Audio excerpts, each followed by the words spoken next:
The next one is Lake County Parks for the purchase and acquisition of McNaughton Development, asking for 32% or 475,000. I'm going to be the audiovisual person. He has the notes, and you guys are going to be blessed with me having to go through the application. You guys already seen the application. I'm going to just share my screen to help Craig here out from Lake County Parks describe his vision. So, give me 1 second. Hey, go ahead. I mean, they're used to me being delayed with audio visual, so we're good. We're just going to take one map from the application, one overview map that kind of shows the property and what it entails. So that'll probably be the best one. What if it shows the drains? Yep. That's the one you want? Yep. All right.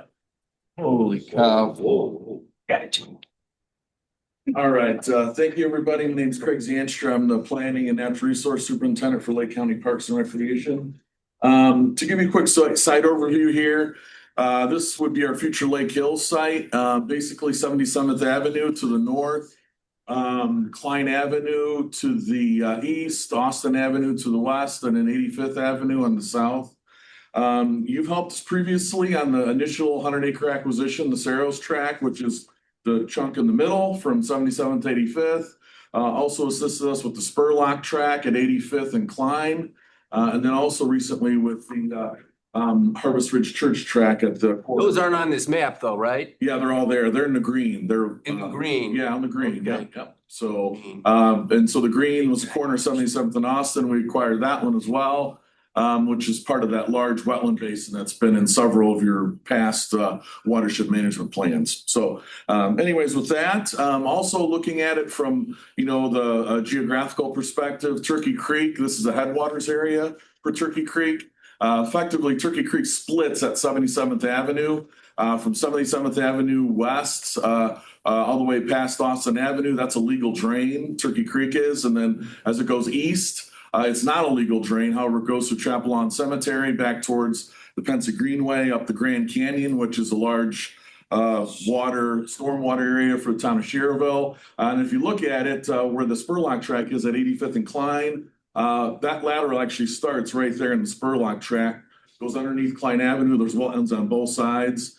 County Commissioner Zone wetlands on the east side of Klein Avenue, which we're hoping to get transferred to us at some point. So really you've got this area surrounded by Turkey Creek in its headwater area. The McNaughton tract, which we're talking about now, it's right along 85th Avenue. It also butts up against the original Saros acquisition. It's almost 31 acres, and there's a small tributary of Turkey Creek that goes underneath Austin Avenue and then goes back southeast and then goes back under 85th Avenue into St. John in that area. So that drains probably another 80 acres south of 85th Avenue. That little stream. It's not a lateral or anything. It's got some flow most of the time. And then this track itself, McNaughton, looking at some of the stormwater benefits. Of course, we've got some wetlands.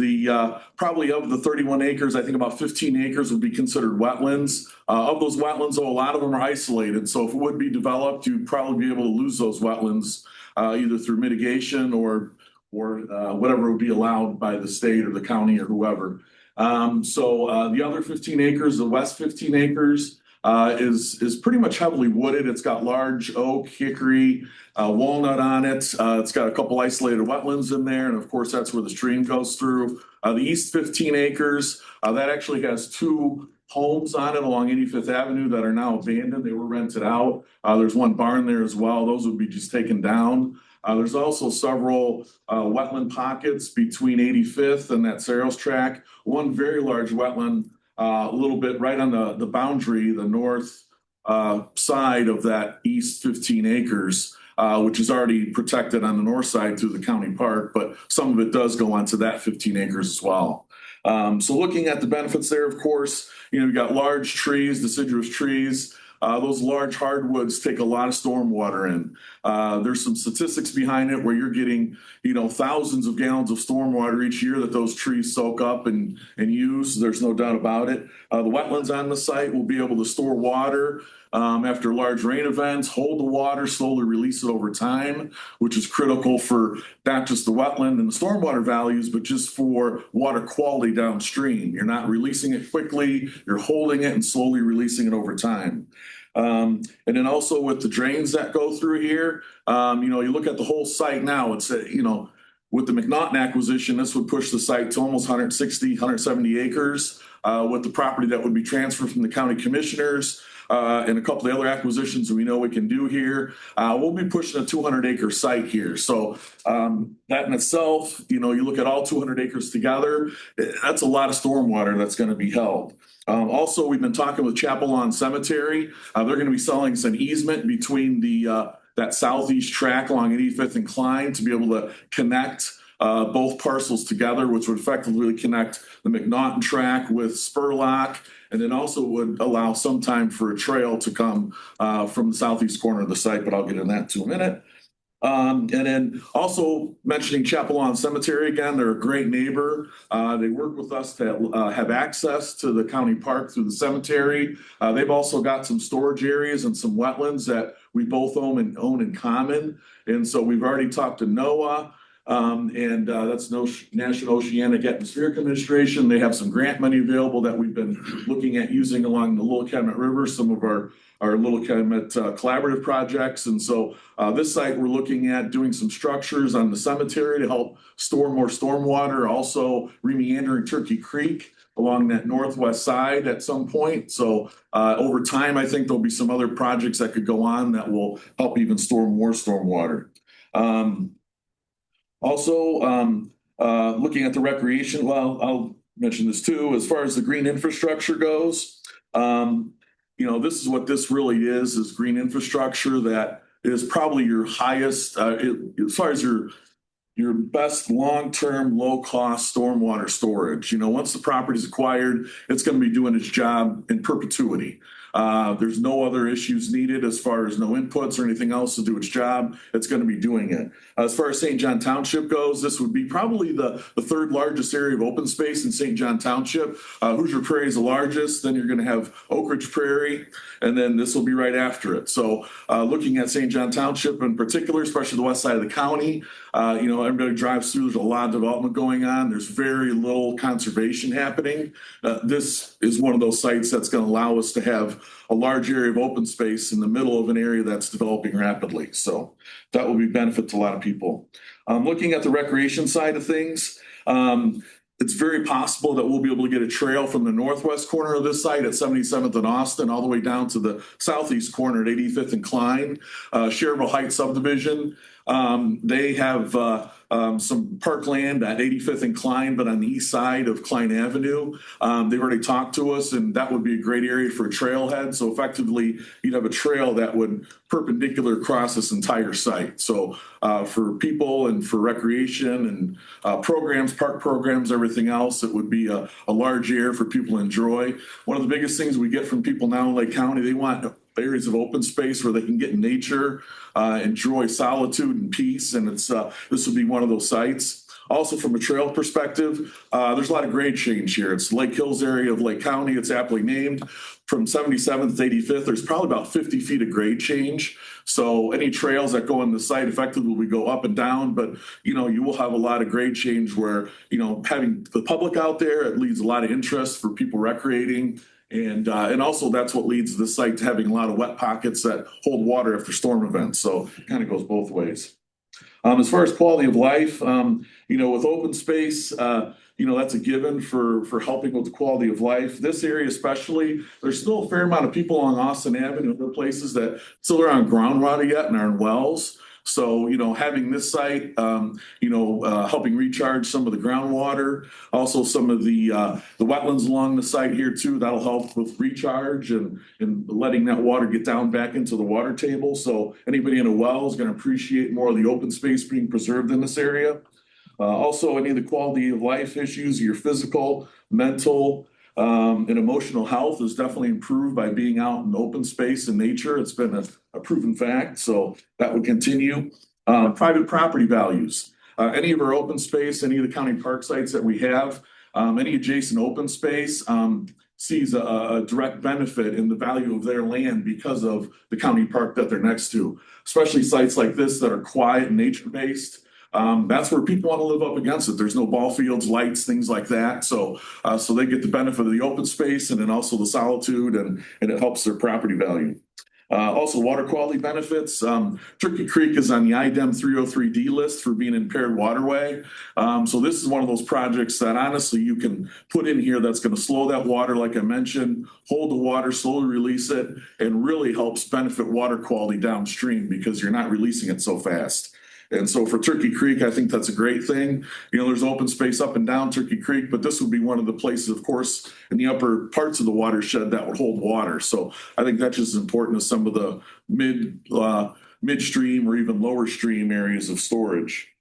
Also looking at the big picture, this area is part of another area of open space nearby. You have Rorman Park up off Route 30. Between there and Rorman Road, you've got the Pensa Greenway Trail. That goes between right there. You've got Chapel Lawn Cemetery. I mean, like it or not, a cemetery is open space.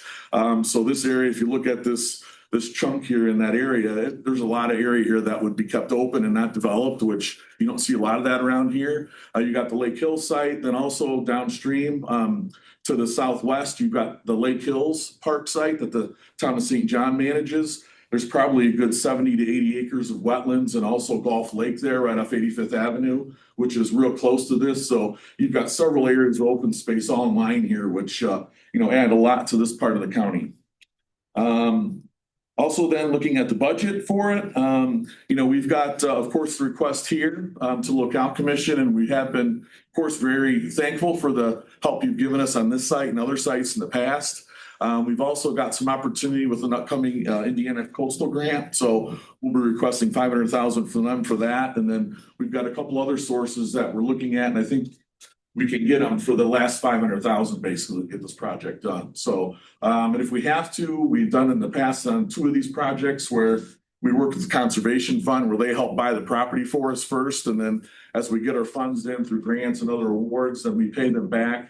They give us a low-cost loan, hold the property for us, and then eventually we pay them back on all of it. So we've got that opportunity here too. But regardless, we've got a willing seller. This developer develops properties in Illinois largely. They were trying to do it here in this area, but it just didn't work out with some of the land acquisition that we were able to do nearby and adjacent to them. So we've got a willing seller from a developer, which is almost unheard of.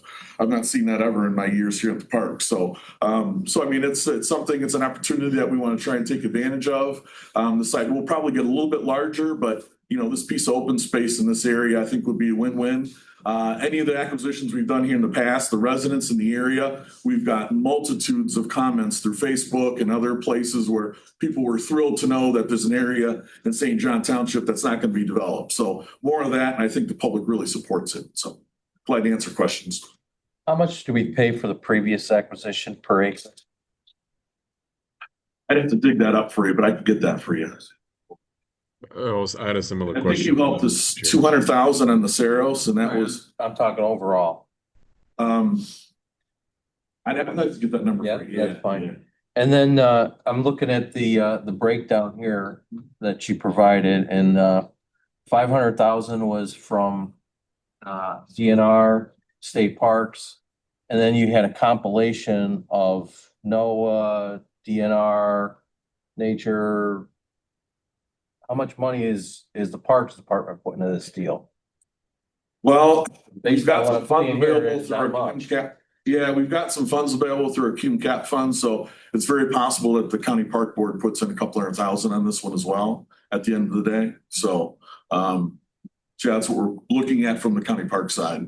In addition to, what we put in already with appraisal surveys and everything else. I know that's, not as much as land costs, but still we've got some input there and, there'll be more coming. So And has anything been done with the previous purchases, or has it just been left as open space? you know what, to this point, there's not been anything else done on these purchases because, at first when we bring the first purchase with Saros, we were thinking if we had 100 to 120 acre site out here someday, we'd be lucky. It just so happened that the Spurlock track at 85th and Klein came available right after that, and we jumped on it. We were able to get the partners to get it done. And then lo and behold, McNaughton came to us and said, hey, we're willing, we want to get this done. And so it's almost a case where we've had these other parcels come, the church property as well. They just came to us and they were willing sellers, wanted to be part of this. And so that's why it's been more of a concentration on getting these parcels bought and developed, or at least bought, purchased, and set aside. And then now, we're starting some of the process with NOAA and some of the grants to look at some of the stormwater storage and some of the preliminary plans for how the public will access the site. But it's preliminary yet. So it's really been just the way things have shaken out here, where these properties are available. If we don't get them, they're going to be gone. So I have two questions, Mr. Chairman. Yes, sir. One is I'm looking at the map just to make sure I'm understanding it. This looks like two distinct properties that equals 30 acres with this space in between. Is that yeah, correct? that's correct. There's a 10-acre track in between them, Okay. but it And then doesn't the sec- stop the public from accessing either side. So, or would. Yeah, of course, right. Then the other question is, in your presentation or in your speaking, you said, I think it's the West Track, maybe it's both, has isolated wetlands, and you said if we might lose them depending or subject to jurisdictional authority to allow the wetlands to be maybe developed. And I think you mentioned the state and others. Doesn't the town also have jurisdiction over what happens in this area, regardless of who owns the land? Yeah, well, this parcel is actually not a town of Cherville, it's St. John Township, so it's unincorporated. So Lake County Plan Commission would issue any permits to develop the site. But being that these wetlands are isolated, that they wouldn't be jurisdictional, I'm not sure how much or how many. Whoever would develop it would probably have to do that due diligence. But I mean, there's a fairly good chance that the isolated wetlands, especially the ones on the east side of the track, and maybe a couple of those ones on the west side, they could be filled in or mitigated for, because I mean, it happens. Yeah. all the But time. you have relationships with Lake County Plan, right? Like if you Yes, don't yes, we want this know area them. to Yeah. That's all the other Anthony- questions. That's all the questions I had. All right. So, I've been pointed out a couple of times that I'm not an engineer, but I do know that water flows downhill. So if this is the headwater, how are we getting 20 acre feet of storage up those things? Well, we're going to be getting it through, Don't number think one, of there won't be trees. any development on the site other than some trails. So if you look at the wetlands that are on the site now, after a large storm event, they'll be able to get up to capacity as far as the size of them. So I think the way I would classify that, and maybe I do go a little bit on the high side as far as what I'm saying it's going to store, but the wetlands on the site can get, what's that? Just like the price. Well, the wetlands on the site will hold more water after storm events. That stream that comes in from south of 85th Avenue, that's got some areas along it that could hold more water as well. And, So and 20 after, acre feet though, where is it? You're getting it out of this? yeah, oh yeah. I According mean, to whom? Who looked at that for you? well, I would say just from some of the experience we've had, from some of the numbers we've seen, some other acquisitions. So, yeah. Mr. Chairman, let me renege. I have one more question. That's it. Yeah, sorry. You said, so you had willing seller, I guess, right? Mhm. Is 50,000 an acre? Because it sounds like this is 1.5 million between 500,000 from us and 500,000 from two other entities, right? Yeah. Is that, how does that square with prices that you guys have paid in the past? I guess it's similar to Commissioner Wachlinski's It's not far off from what we've paid recently in this area. I mean, the cost, the price per acre is definitely going up. Land values are. So I mean, it had two appraisals on it. And so, I mean, you're consistently seeing land selling in this area per acre for anywhere between 20 to 50, 60,000, I 70,000. guess that's why you have a willing seller at 50. Yeah. Yeah, right. I mean, but we had to get a appraisal to get a value on it, and that's what it came back. And so, I mean, there's some factors here. It could have probably been higher if it had no wetlands on it, or wasn't wooded, or maybe its topography was a little better, but it probably did bring the value down a little bit. But still, if you look at this area, the property values, they're way up there. So this is what we're paying now. So You have any intel on what they paid for it? What they did was they bought each individual 10-acre tract. So there was 6 10-acre tracts that they purchased. So I'm not sure what they paid per tract, but they did that over probably about a 5-year period. McNaughton did. They bought the parcels, each 5-acre tract, and what they were trying to do was to buy everything along 85th up to Klein Avenue, and they were going to develop that whole south end that's unincorporated Lake County.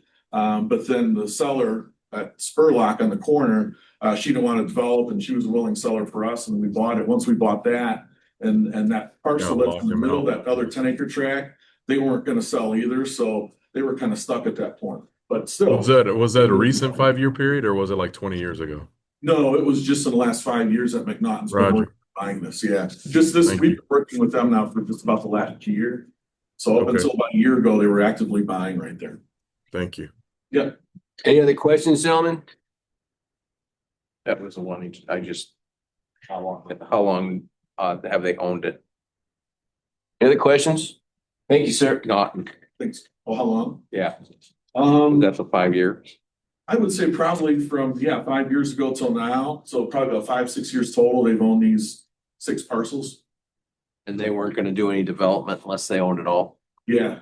For them, it was more feasible. They had more property, I guess. So, and they actually had the option on Saros before we bought it, and they gave it up. And then the wetland laws changed. They were having issues with planting around some of the wetlands on that first 100 acres. And so when that changed, then they had already let their option go with the Saros family, and then we came in and were able to get the partners to get it bought. So Would you say right now it's at the high end?